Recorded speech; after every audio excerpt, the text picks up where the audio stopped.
Peace, y'all. It's your man Dave with my brother Quest, the man bringing you all things marriage, paying you huge dividends on your investment in time with us. We're talking about love, sex, having children, money, spirituality, life, communication, and anything else to help you thrive and win in your relationships. And guess what? This is grown folks' business. So get ready to make grown-up decisions. You know why? Because marriage ain't for suckers. That's the name of the program. Marriage ain't for suckers. All right, let's get into it. Hey, yo, Quest, it's time to give the people something, man. What we talking about today? What up? What up? What up? What up? It's your boy Quest. Welcome to another edition of the Marriage Ain't for Suckers podcast. Come on, D, man. Let me just go on and introduce my, co-host to the jump off, my man, my mellow man. Hey, I was just thinking about it the other day. We got close to 40, if not over 40 years of friendship. Whoa. We get into that in a minute. Ladies and gentlemen, L. David Harris. Kick on the mic. And MC. What up, Quest? Yo, let me explain something to you right now, right? Let me just truly explain something to you right now. Bruh, yeah. I was just thinking about it the other day, D. Yeah. Like, you and I have known each other since knee high to a grasshopper. Yeah. We got years, B. Yeah. A lot of doggone years. Families know each other. Like, you know my sister, my grandma. Like, you know what I'm saying? Like, if you know anybody who knows my grandmother, been rocking with me for a long time. Bro, I remember the gate, like on 229. Like, yo, I don't know if you even noticed. Do you know? 'Cause I was looking at my brother's profile on LinkedIn yesterday. His name is Hugh. You know what his surname is? His last name is? What? It's Allen. You know who lived next to your grandma on 229, bro? No, on 230th. 230th? Yeah. That was Debbie Allen's moms. Debbie Allen's moms lived right next door to your grandma, bro.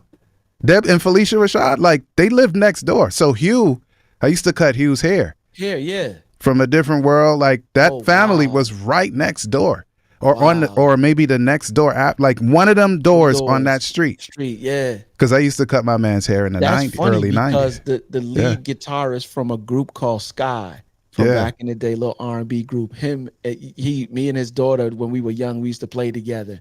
Ain't that something? He used to live on our block too. That's crazy, man. Yeah. So we go back. Oh yeah, we go back. Yeah, man. What a blessing. Yeah, man. So I just want to shout out everybody, man, who is listening to the Marriage Ain't for Suckers podcast. Let me just keep it 100. If you like what we do when we get together on this podcast, and this is the year that we fully form Voltron. You know what I'm saying, D? We've been playing with it for a minute. We're not playing with it no more. No more. Yeah, we're not playing with it no more. Shouts out to Paula Berry Fontaine. Good afternoon to you and yours. You know what I'm saying? But this is the season that we're not playing with it no more, right? So there's a slew of things coming your way. You know what I'm saying in terms of coach. Yeah, we just want to get these marriages right, and there's too many of them that are not right. As a matter of fact, me and E and Didi were talking the other night, and like for real, there was just this one couple that I just knew without a shadow of a doubt, like. They would, like, if it's one couple that's going to rock, it's going to be them right there. And come to find out they are not a couple anymore. And so I ain't going to lie, D, I was kind of heartbroken because I loved them. I loved them individually and I loved them as a couple. Yeah. And it's just proof to the fact that you could be here strong one season and the next season, it's a daily effort, D. Bro, you know how crazy it is for Simone and I? Two things. One, I know somebody who's been in the game as long as E and Didi, right? Who've been in the game as long as E and Didi, but they look like they not gonna get through, man. Right? And then Simone and I don't ask anybody like how their spouses are anymore. Because if we ask A You lot of might be times telling me wrong. they're like, oh. So we literally just stop asking, bro. We stopped asking. That's where we reach. So that's why you and me, man, and of course our lovely wives are all about spouses winning. It's funny, D. I'm kind of torn too because I feel you. You know what I'm saying in terms of not Mm-hmm. asking how is your spouse. You know what I mean? Mm-hmm. But Mm-hmm. now it's almost because we coach and because we, you know what I'm saying, empower couples to just be better. Yeah. I'm torn as to because sometimes you could have asked and didn't ask, and we could have gave you something or put you in a position or put you in a program that would have helped you. Just let me give you an example. I got a new client that I was Mm. coaching in our first session. We were talking and going back and forth, and I was just imparting wisdom that was taught to me and that Yeah. I developed in my journey as I've been married these last couple of years. Yeah. And then I asked them, I said, I don't want this to be one of those things where you just hear me talk. I want to hear where you're coming from, what you're thinking. She was like, you know what? This is eye opening. Hmm. She was like, Wow. I never thought about the way that we communicate with one another, like what you're sharing with us right now. She just steady her head down. I know that she's writing, but her head was down, and every now and then she peek up and go right back down and write some more. Yo, pause. Simone just had an accident. I need to please, can you take this? Yeah. All right. So Yeah. please. Yeah. So Lord. one of the things, D, that is so important is the fact that, like, for real, whenever I do the conferences, I always do the conferences from a place of making sure that you get information that is going to help you shift, no matter where you are in the spectrum, from shaky to good, from good to great, but ultimately to phenomenal. And one of the things that I always ask, like, people, I stop asking it now because they know what the outcome is going to be. But sometimes I give them the disclaimer. If you've heard me say this before, then don't answer, right? And what I usually do is I ask them, um, I'm giving away, you know what I'm saying, 500,000 to anyone who is willing to jump out of a parachute. I mean, jump out of a plane without a parachute. And a lot of the times they're like, no, I'm not doing it. You know what I'm saying? Once in a while, I might get one or two people to pop a hand up, right? In a room of maybe, I don't know, 150 to 300, you know, right? Maybe one or two people. And then I'll ask them, okay, let me up the ante, right? I'm giving away $1 million to anyone who'll jump out of a plane without a parachute. And they're like, yo, you've lost your mind. You know what I'm saying? Like, I'm not, yeah, you crazy. I'm not doing that. I won't even get an opportunity to enjoy the money, right? I'm like, okay, cool. Let me up it again. 1 million to anybody, 10 million to anybody who will jump out of this plane without a parachute. And they're still like, no, right? And then I kindly tell everybody, well, you just lost out on 10 million. And most people looking at me like, how? How did I lose out if I can't spend the money? How did I lose out if I won't get a chance to enjoy it? Because by the time I jump out, uh, right at that height, I'm going to slap the ground and die. And I tell them, you lost out because the plane is on the ground, right? Most people like, blown out the frame, right? But what I share with them is that information, what E has been telling me for years now. Information changes situations. And I'll even go as far as to say information applied changes situations. What some of us are doing in our marriage, right, is that you're operating off of you're operating in an institution where you constantly need information and constantly need to update and constantly need to do maintenance, if you will, to navigate through the seasons of life and for this thing to, last the way that it's supposed to last for life, right? Divorce is not an option, or at least it shouldn't be an option, right? And for the most part, some of us are operating in our marriages with a limited amount of information. You feel me, D? And so whenever people have the opportunity to go get coaching, if you know you've been stuck in your relationship, and it's not making any headway, and you keep getting the same result. Okay, let me say it this way. When your check engine light comes on, if it's not something that you can fix, you're going to keep the check engine light on, or you're going to take it to a mechanic? No, man, you're gonna take it to get what they say, to get the thing read. Yeah, to read I know what you're saying. They hook it up to the car and let the They're computer Jamaica, read what's man. going on So, in the engine. Yeah, You know to what I'm check saying? the code. Yeah. They look record something. Yeah. Hook it up. Yeah. Right? Yeah. Or if you bust a hole in the sheetrock and you have no idea about how carpentry works or how to repair, what are you going to do? You're going to call a handyman or call a carpenter. Mm-hmm. If the toilet block up and you plunge and plunge and plunge until you weak and you see ain't nothing happening, toilet, nothing coming up, right? You're going to go call a plumber. That's Why it. is it, D? And I'll ask this over and over again. Why is it that when something goes wrong in your marriage, okay, you'll get a carpenter to fix the wall, you'll get a mechanic to fix your car, you get a plumber to fix the piping, but when you operate and things ain't going the way that they should in your marriage, you won't go get a coach. Come on, It bro. incenses me. I don't understand that. Mm-mm. No. See, that's the problem. Like I think we put too much value. No, let me put it this way. We devalue what matters. See? We devalue what matters. And then assign value to things that don't matter as much. Shots. You see? So I'll do everything in my power to have a vacation. I want to keep it like super simple, right? Ooh. I want to go somewhere, so I'm going to do everything I need to do so I can get to that place. It's a physical situation. Like I just want to go you're somewhere. Not doing that. You're not doing that. Shouts out to Jerome Reynolds. You're not doing that, D. Yeah. But like me, like I'm online with you. We're live, bro. This is not pre-recorded, by the way. My phone rings. I send a video to say, like, so Simone can see we're live. She rings me again. And I'm like, in my brain, I'm like, here's the video. Maybe she don't get the video. And then she sends me a text that says, I had an accident. Please answer. So what I'm going to say? I'm live? Quest? What am I going to say?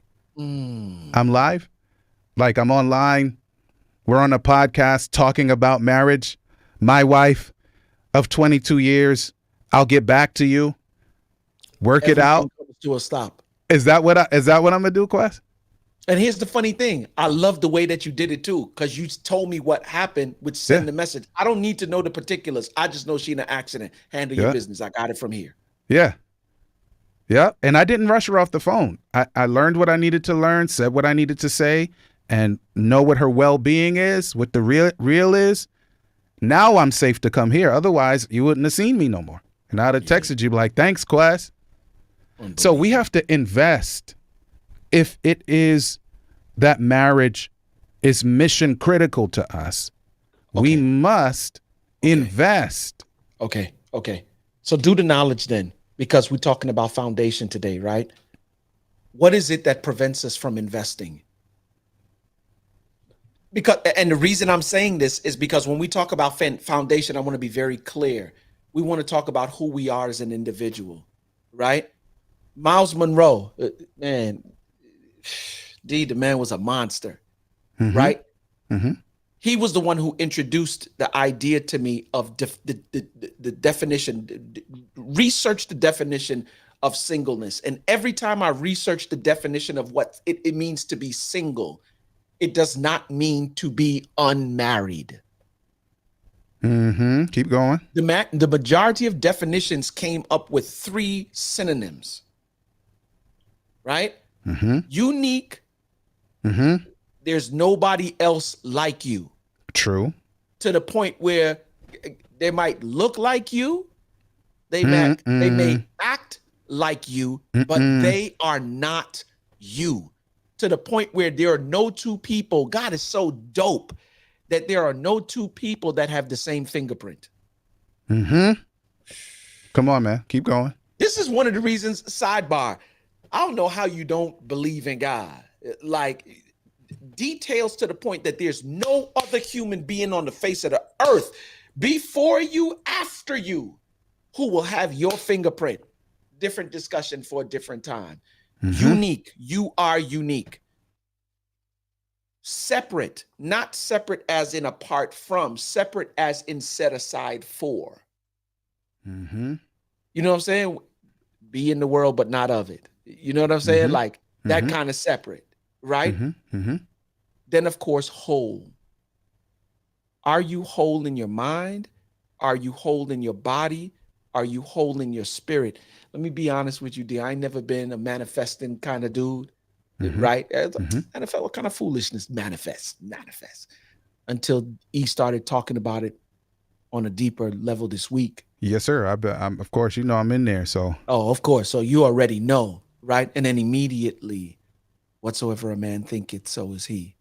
And what he's talking about is heavy. It's not that hocus pocus stuff that the people are talking about. It's something different. It's reality. It's not, right? So when I'm saying that, so now I'm saying things because when you say, okay, there's some of you who saying it thinking it's abracadabra, but your behavior is the same. That's not conducive to what you want in terms of an end result. In other words, yep, you saying I'm growing spiritually, I'm in alignment with abundance, but you still got a lustful heart. Bro, there's a colloquialism we used to use when I lived in DC. Yeah. And they'd be like, yeah. Like here, even in Jamaica, there's a dude, I'm going to say it two ways. There's a dude in the gym, and when I'm, you know, I'll talk slick to him sometime, and he'll say, that you say? Yeah. And it's like, yeah, right. Yeah. But in DC, the brothers used to say, that's what your mouth say. That's what your mouth say. That's what your mouth say. Yep. That is to what say, your actions say, though. All right. So something's incongruent for the intelligent people, right? Okay, good. Oh, I love where this is going. It is disaligned, misaligned, unaligned. It does not pencil out. I say. I love it. It don't pencil out, bro. I love it. So in essence, you could say it if you want to, but the reason I'm saying it, because what it should do, because we're not perfect, right? I don't necessarily have a lust issue, but sometimes my mouth will get me in trouble. Sometimes my thoughts will get me in trouble, right? And when I say, okay, Q, that's not the right thought. I am in alignment with abundance. I'm growing spiritually. What it does is it shifts the way that I'm thinking or was thinking, right? And then it brings me back in. That's what it should do. It should bring you back into line.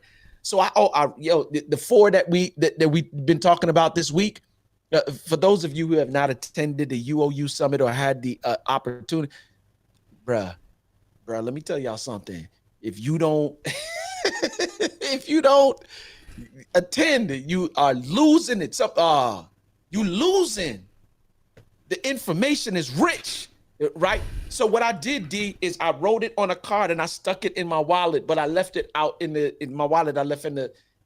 I ain't even gonna tell you where I left it. I don't want nobody. Bruh. So I slipped it out, and every time that my mind is not right, I take the card out and I look at it. I'm in alignment with abundance. I'm growing spiritually. I am mentally calm. I'm a child of the King. You know what I'm saying? And whenever I start saying that now, it's my reminder that, bro, that thing that you're thinking about is not. So listen, we coming to you Christmas, right? Yeah. Big up Sasha. Wagwan, my brethren. Yo, SuckaZ. My boule.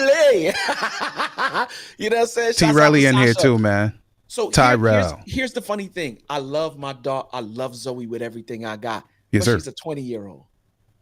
Okay. Enough said, right? Responsible for the most part, right? Good head on her shoulders, but 20-year-old, right? So I think we're coming to you this Christmas. My parents were like, yo, let me take care of Zoe. Let us take care of Zoe because it's 5 of y'all traveling. That's 5 tickets. Y'all paying for 5 people to stay at the resort. You know what I'm saying? And to reach the resort. Right? So there's all of this stuff going on. And the slippers and shoes and things what people said I'm not have. But them have already. Oh, you already know. So she was like, let us take care of Zoe. Now, my parents, they living lovely in their golden years, right? Sweet. So they bought, of course, when they fly first class. And we Okay, of went and course. bought Zoe a first class ticket. And I was like, That's wait, so nice. what's going on here So, right now? so what make you never buy me one? Yeah, No, you know what I'm saying? Since you want to be, you know what because you're I'm not a saying? grandchild, so Now, that's if it you a was me and child. Faith, I'd have said, okay, cool. But now we got two, Yeah, Nico and Mason, right? yeah. And I love the fact, you know what I'm saying? As I started to think about it even more, I love the fact that she's going to get to experience what it means to fly first class. Why, D? Because anytime now when it comes to her behavior, and it's Ooh. not in, okay, you know the difference between riding in coach and what it is to ride in first class. It's just a Oh different yes. Oh yes, experience I do. altogether. And I'm glad because now whenever she's not operating the way that I need for her or want her to, not for me, but for yourself, I want you to tell me the experience you had when you rode first class with grandma and grandpa. Ooh. Tell me Ooh. what it felt like. I want you to, Oh because yeah. when we get on, I said, Zoe, when you get on this flight, I want you to soak in every bit of this. Not on Spirit Airlines. And yes, shade alert. You know what I'm saying? Oh, Pause. it's definite shade alert. I meant that with all the vitriol. Oh, We're come talking on, about come on. first class. That's first class. Let's go. Where you don't Yeah, have to pay to spirit, breathe. get your weight up. Get your weight up, Spirit. All right, pause. My bad. It's I got definitely not in the distracted. spirit. Y'all ain't operating in the spirit, but your name's Spirit. But anyway, I was saying, bro, that I want her to like for real suck in all of this experience of riding in first class and enjoy, like suck that all in. Mm-hmm. And then after the experience, I want her to ask herself, whenever she ain't doing what she's, is that behavior? Because you know the difference between riding in first class and when you're riding in coach. Tell me, is that behavior that you're exhibiting coach behavior or first class behavior? And listen, let's not hack first class. And I want to tell you why I say this. Yeah. So, quite frankly, a lot of the airport lounges are whack. Yeah. Right. At least in North America. Keep it right? 100. Right. But let me just tell you. I mean, it's not Singapore or anything, but the lounge in Norman Manley International Airport in Kingston is sweet. I like it. Right. You can bathe in there. You get your food. I mean, it's a nice place. Right. And until recently, this is what used to happen. You would go in, you check in. They show you where you're supposed to be, can be, or whatever. And then they say, all right, when the flight is about to board, we'll call you and then we'll escort you. Yeah. So let's just say theoretically, I am in seat 29F by the bathroom. Yeah. By the bathroom in the back. Yeah. Right? And the seat don't even recline, Quest. But if I have a black card, or I pay $30 to go into the lounge, just $30, and they escort me. Guess where they used to escort us? Yeah. Straight to the front. Yeah, bro. We're not on the plane with first class treatment, but boarding the plane, we walk by every other category as if we were first class. But guess what will happen though? When that dude said I hate that seat, but when we got on the plane, reality check, you still sitting right by the toilet. Yeah. Right? So it felt first class-ish. I hate that seat. It's so do the knowledge. Like, so now, baby Zoe, sister Zoe, your seed. Yeah. Is this first class behavior or is it a hack? Yeah. Ooh. That when you get back on the plane, you really still sitting in front of the toilet. Oh, wow. It felt first class-ish. Wow. So which is it? Is it first class or is it first class-ish? Oh. You can't hack it, bro. No care what. They can escort you, but you're still going to sit by the toilet when you reach in there if you don't have first class tickets. You be the only dude back there because you got on early. Everybody else is in the actual first class, and you're on the toilet seat. But, well, I guess at least you got on the plane early.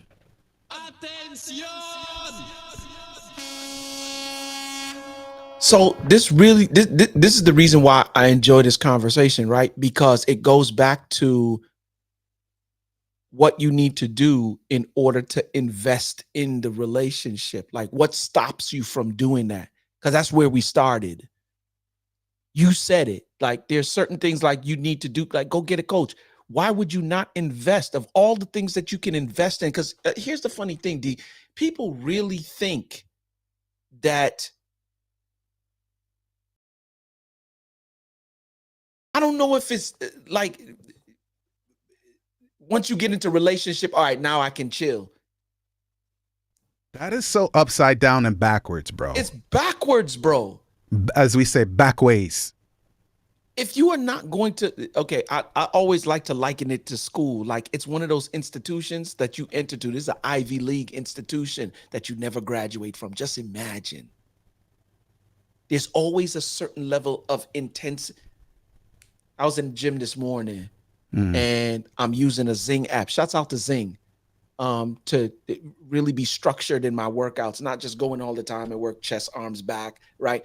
But full body, right? And so all the workouts are a little bit different.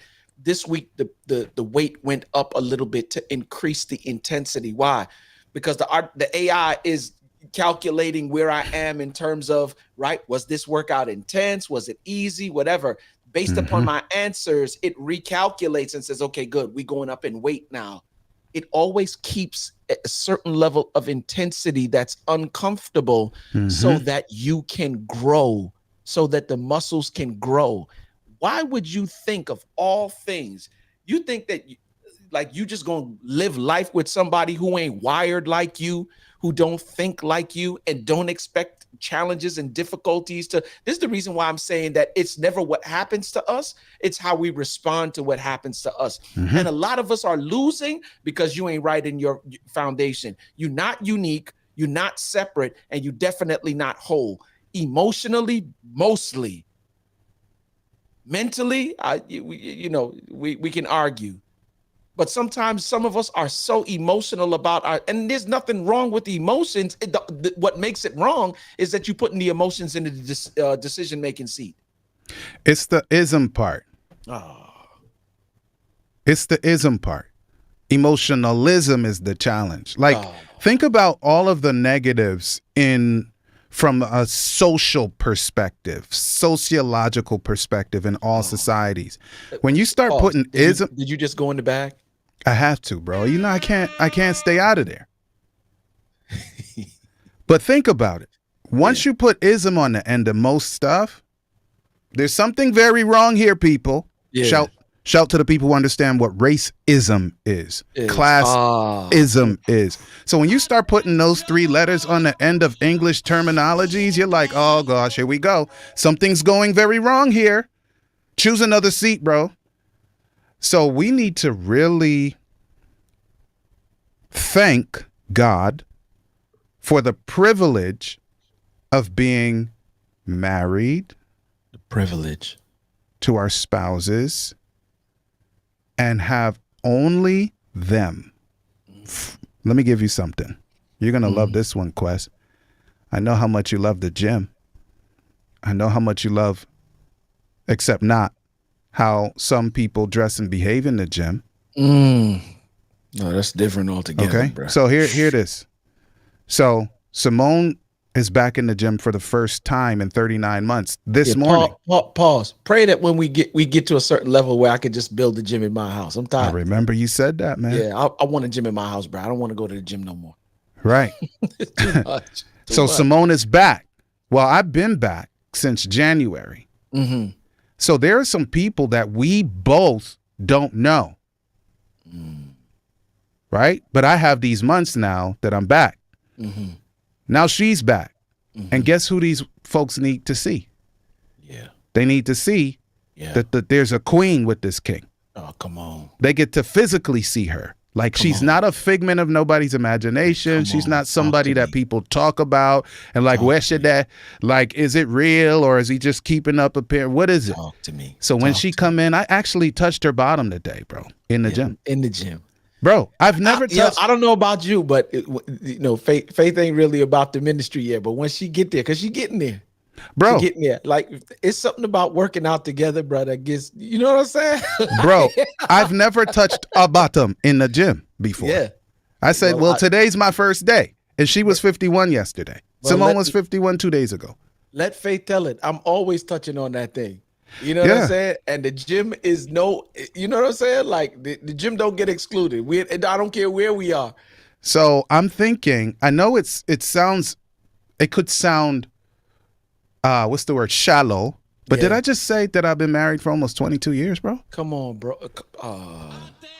Right. So what I'm saying is, when I am physically, and this is not at the moment. D, can I just get you to slow down just for a moment? Because like for real, we just don't get to run. Can you just like how many years? In August, if the Lord spares life, 22 years. Good years, great years, not just years. D, you've been married 10 years already before I decided to come back and do this thing again. Yeah. That's We love it. We love it, bro. Right? Unbelievable. So now I'm in the gym with a woman who is to where you can feel her breath. We can feel each other's breath. Mm-hmm.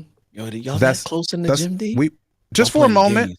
Just for a moment. Okay. It was between sets. I'm sweating and flexing. Yeah. And this next woman, which is Simone, my wife, right? Yeah. She's there. And for the first time ever, people see me close. Yeah, close. Pause to a woman. Close. In the gym. Yeah. Because I don't get close. I don't spot no women. Yeah, nope. I'm not helping them while they squatting. I'm not, if the weight is tipping, I'm like, help. Like, I'm not running to nobody's aid. Yeah, keep it.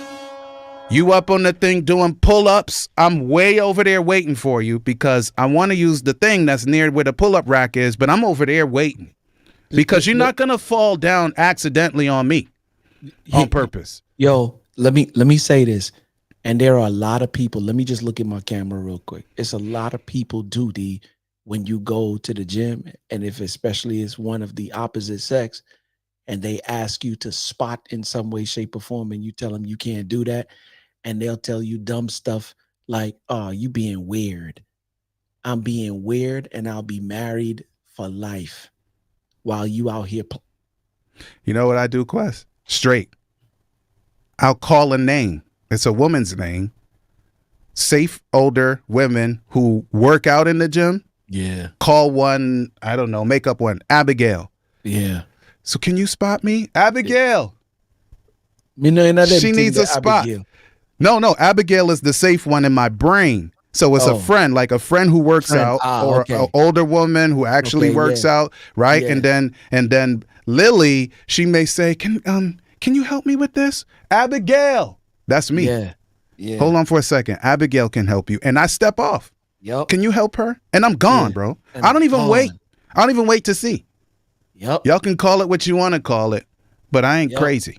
Yep. I got off onto that tangent, but I think it's important. But D, we talking to foundation, who you are as an individual. Yes, sir. Your marriage will always be intact because of who you are as an individual. Thank God. And here's the funny thing. I don't owe nobody no explanations as to who I am and how I operate. If I'm weird, I'm weird to you. Did you hear me explain anything? All I did was call Abigail. That's it. Could you help her? And I step off. She'll help you. I don't have nothing else to say. I don't owe you no explanations. Why didn't you? I don't have them kind of conversations, bro. There's nothing to say. You got help, right? Good. Wonderful. You're safe. Wow, you did a good job.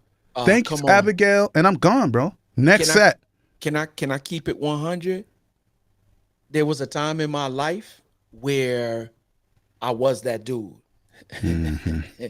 There's a large portion of my life where I was that dude. I know that about me. Mm-hmm. I'm not trying to find out how close I got to get to fall into that ditch again. Yeah. No, thank you. I'm good. Once again, this is the reason why the foundation part is so important, because it speaks to who you are as an individual. What is your Yes. integrity like? What is your character like? What are your decisions like? What's going on in the heart of who you are as an individual? Because how you handle difficulty and challenge and opposition, because the good is the good. It don't require nothing from you. But how you operate in difficulty, challenge, and opposition in your relationship is a clear indication, right? Or whatever, however you do that is a reflection of who you are inside. It's an inside job. Mm-hmm. We talked about it earlier on, D. Whatsoever a man thinketh, so is he. Yep. Death and life is in the power of your tongue. What am I saying? What do I say when? And this is the reason. Once again, whenever I'm not thinking the way that I should, because I'm human. Right. Let me just keep it 100 with y'all. I'm human. Yes. Right. So I'm not perfect all the time, but that's why I carry the card around with me, because I'm growing spiritually. I'm in alignment with abundance and enlargement of my territory. I am mentally calm.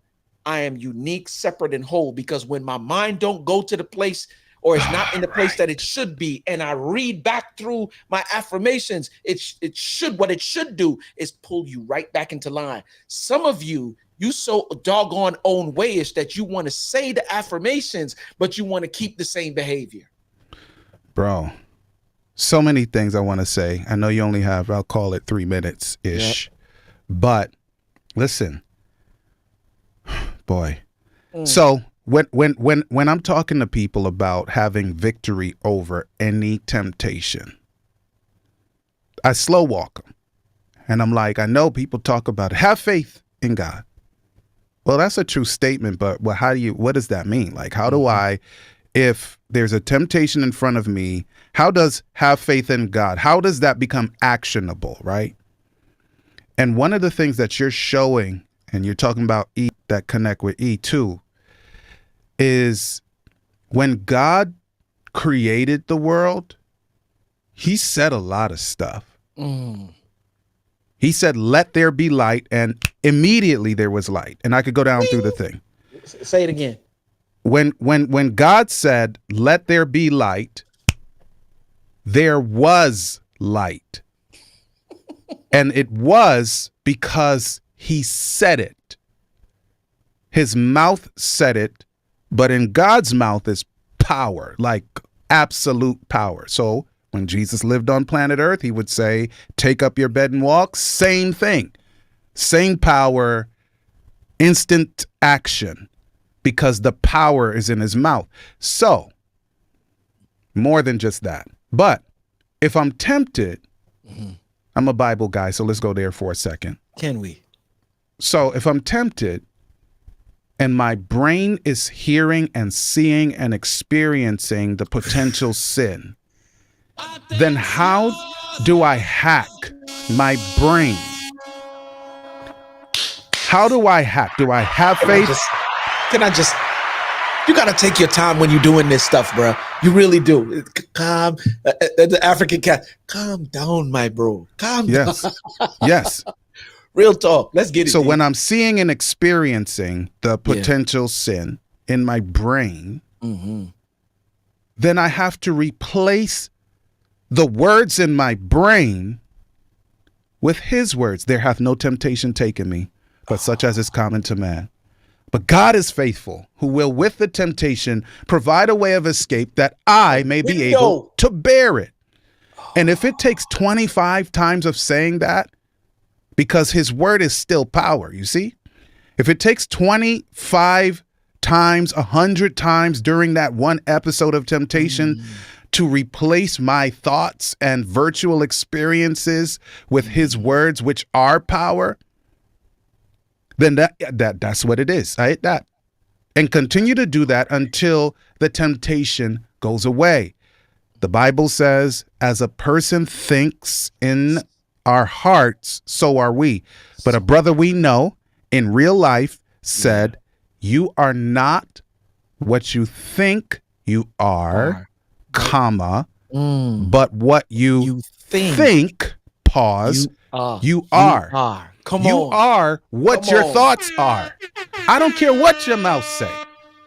You are what your mouth says. No, you are what you think. Like the thoughts are who you are. And if we get that, and then we begin to master submission and begin to change the words, my deceptive words, the enemy's deceptive words, replace now with God's words, and then God changes our minds, bro. We can't change our mindset. We can submit, but pause. I know you got to go. I just kind of had to say that, man. I had to say it. I'm glad this thing had a compressor on it because I'm shouting in the mic. Oh, you good. Bruh. You good. But once again, you'll hear us. For those who don't know, Dave and I have put together a marriage coaching program. Yes, sir. Called Keep Your Vow. Yes, sir. Right. And it is one of the best marriage coaching packages, I would dare to say, on the market right now. And I'm proud of this work that we've done together. Transformational. Yep. Transformational. Right. I mean, like, for real, we spent some time and some efforts operating in our gifts. Let me tell y'all something. D is, he's an analytical thinker. So he thought about some stuff that I would not normally think about. And I'm telling y'all going to get this work. Invest in your marriage. And so the three things that we've been speaking to is love, lifestyle, and legacy. Those are the three areas that we'll be focusing on in this coaching program. But you cannot have love, lifestyle, and legacy the way that you need to have it, lest there is foundation. You don't build a house without it. The Bible talks about the man who built the house on the sand and one who built the house on the rock. A lot of you are building your relationships on sand. The reason why this particular discussion today is so important because it deals with you as an individual. Your marriage is only as strong as the least developed individual. I heard E say something the other day, and it was powerful as all get out. Get developed as soon as you can so that you can have what God has in store for you for as long as you can. Yes, sir. And some of us are operating like you got years. Me and D, your birthday, did you? You come 50. Right before me. You come right okay. Before me. So me and Couple you are months. 50 this year. Yes, sir. We 10 years past the sunset side of life. True. I don't know when my time is, but I'm trying to be as developed as quickly as I can so that I can get for me what God has in store for me as long as I can. Why? Because when I get there, then it'll be a blessing to everybody else. Hence the reason why we're putting out this marriage coaching program. Full stop, man. Listen, you got no minutes. I want you to go in there as amped as you are now. Yeah. And yeah, man. So listen, keep your vow. Please. We're going to come to you. And hopefully, you will respect your marriages enough that you'll be able to invest. You buy a lot of things. You better invest in the marriage. Stay focused. Right. There you have it, y'all. I hope you've enjoyed your time with us. Marriage is about mutual love and mutual respect, and it works for those willing to make it work. Real talk, our spouses are treasured jewels given to us to make life better. And the sooner we learn to value one another will be the sooner we become the absolute best versions of ourselves we can be. Until next time, peace.